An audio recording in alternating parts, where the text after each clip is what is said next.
Good afternoon, friends. I'm Dr. Aajay Shah, bringing you this another afternoon live. Today we are talking about nutrition. A standard American diet actually has a 65% of processed food, 25% animal products, and only 10% of food or calories come from plant-based food. And out of that 10% of plant-based food, majority of is processed food, including French fries, ketchup, and many other plant-based processed food. So truly, we eat only about 2% of whole food, plant-based, no oil diet in America. Most meals in America actually contain some form of animal source. 60% of children and 50% of adults actually drink one sugary beverage every day, including. So if you want to change one habit today, that habit should be how you eat. So what is the solution? The solution is truly whole food, plant-based, no oil diet.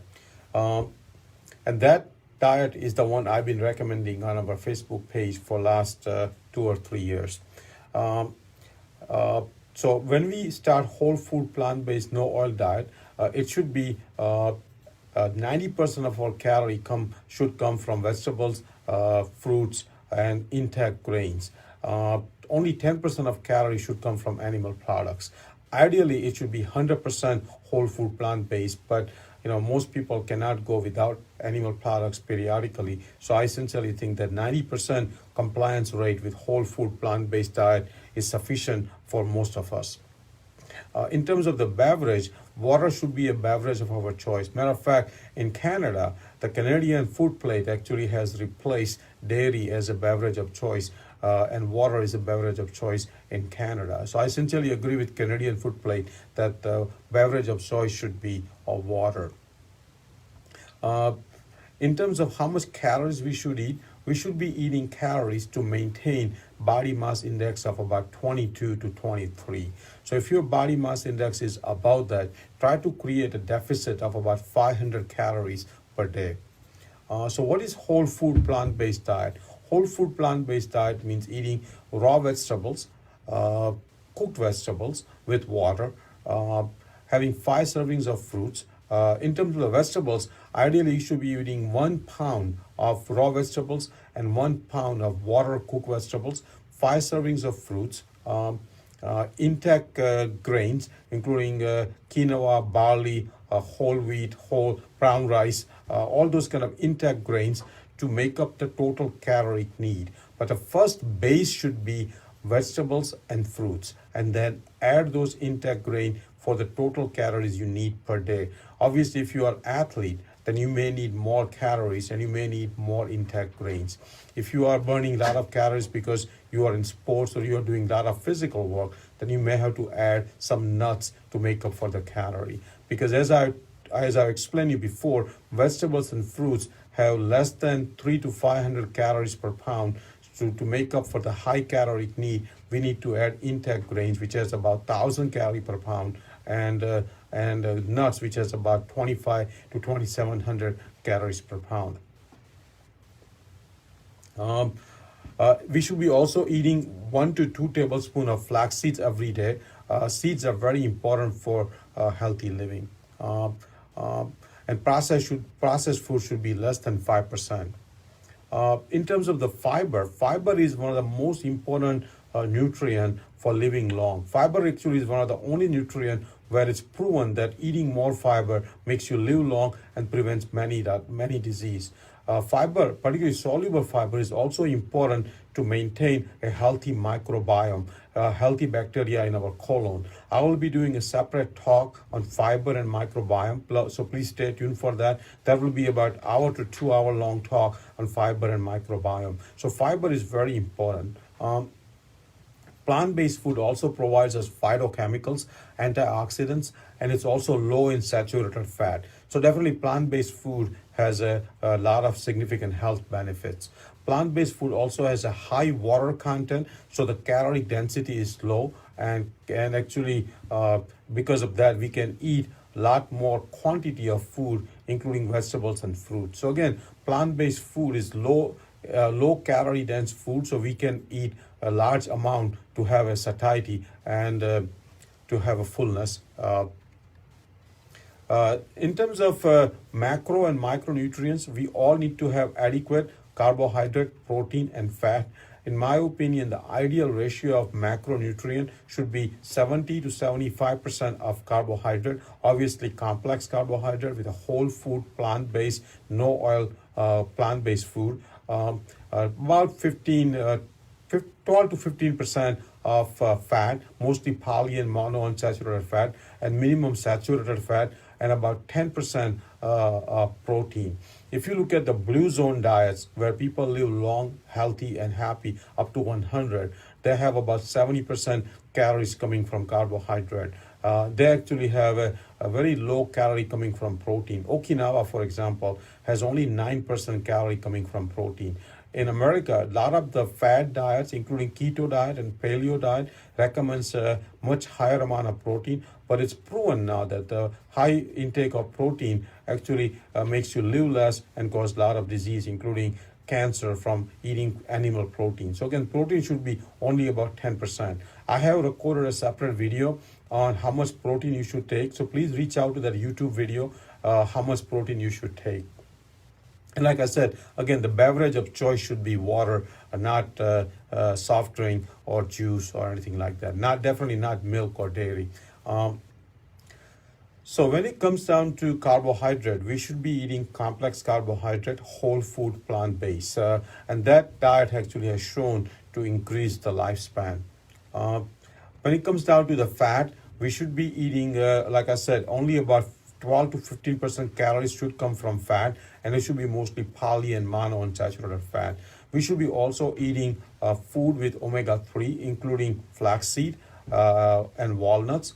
If your body mass index is about 25, then avoid nuts because nuts are very calorie dense and it provides you tons of calorie. If you're trying to lose weight, eating nuts is not a good idea. If you are not taking any oil in your cooking, then you truly don't need that much omega-3, and 1 to 2 tablespoons of flaxseed per day is sufficient to keep your omega-6 to omega-3 ratio less than 5 to 1. I had measured my omega-6 to omega-3 ratio, and my ratio is about 5 to 1. Ideally, it should be 1 to 1 or below 3 to 1, and I'm working on increasing my omega-3 and also lowering my omega-6. We know omega-6 is obviously inflammatory, omega-3 is anti-inflammatory, so we should be keeping omega-6 to omega-3 ratio in check as much as possible. In terms of the oil, like I keep explaining, that zero oil is ideal. Many Indians use a lot of oil in their cooking, so if you want to use any oil, use olive oil or canola oil or avocado oil, but use it in the smallest amount possible. Zero oil is ideal. In terms of protein, most Americans eat a lot more protein than what we need. Actually, we need about 0.5 gram per pound of protein max. We don't need more than that. So for example, for a 150-pound person, we don't need more than 75 gram of protein. Most Americans get 2 to 3 times protein than what's recommended, and that's actually very, very concerning, and that may be the reason lifespan may go down and a lot of cancer particularly happen if a lot of animal protein is eaten. Side effects of animal-based protein. Animal-based protein actually increases IGF-1 level, insulin-like growth factor 1 level, and that actually has shown to cause many cancers, including breast cancer and colon cancer. Processed meat like bacon, hot dogs, and salami also have been shown to cause cancer, and is actually classified as a class 1 carcinogen. All processed meat should be avoided as much as possible. Red meat is also a class 2 carcinogen, and red meat should be minimized no more than once or twice a month in terms of the steak. Dairy also has shown to cause breast cancer, and dairy should be avoided as much as possible. Plant-based milk is the ideal option, particularly soy milk or almond milk. Avoid cheese also. Cheese, in my opinion, is probably as bad as red meat because cheese contains lots of saturated fat, lots of salt. It's very calorie dense. It also has estrogen, and obviously it has no fiber. Animal products do not have any fiber, and like I said, fiber is the most important ingredient in terms of living long.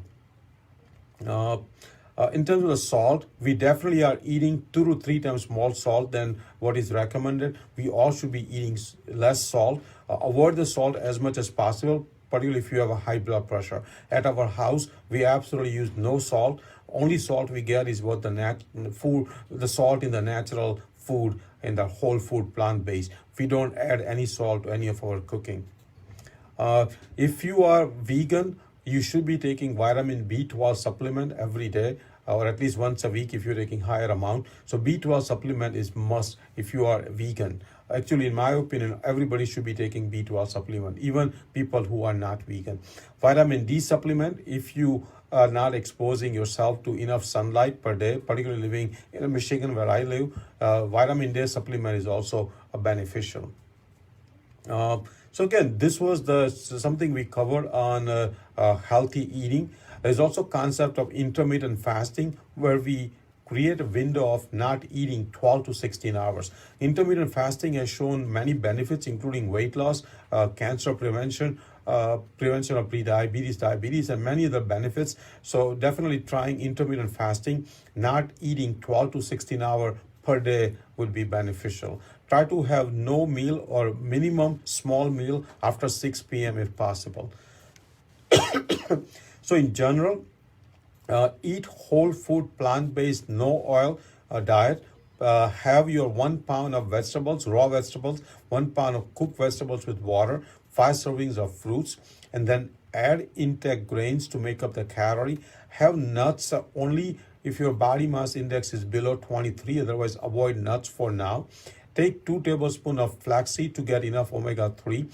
Minimize the animal products, no more than 10% of your calories. Drink water only as a beverage of choice. Avoid alcohol as much as possible, and lower your salt intake as much as possible, and definitely not go for too much protein. These are my general recommendations. I have a full 2-hour talk on healthy eating. This was just a quick summary of what we should be eating. This will be on YouTube soon, so please watch it. We are now 58,000 followers. Please invite 25 friends periodically, at least few times a week, to join this movement. Again, it's easy to invite your friends. Just go to your like pages and select the friends you would like to invite, and have them start getting education, start following our page, and start learning. And let's make this movement bigger. Thank you.